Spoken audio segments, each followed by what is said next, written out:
Kapatid, kumusta? Tara basahin natin ang James chapter 1 verse 14 to 15.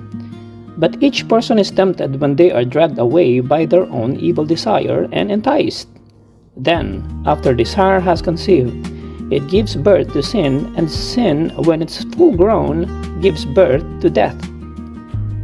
Kapatid, bago ka magalit sa iyong kapwa, ipagdasal mo na lang siya. Alam ng kaaway kung saan ka mahina at saan ka malakas. Maaring ginagamit ng dyablo ang iyong kapwa upang pagsamantalahan ang iyong kahinaan. Kung bibigyan mo ng puwang ang dyablo, pupunuin niya ng galit ang iyong puso at nanakawin niya ang iyong kapayapaan.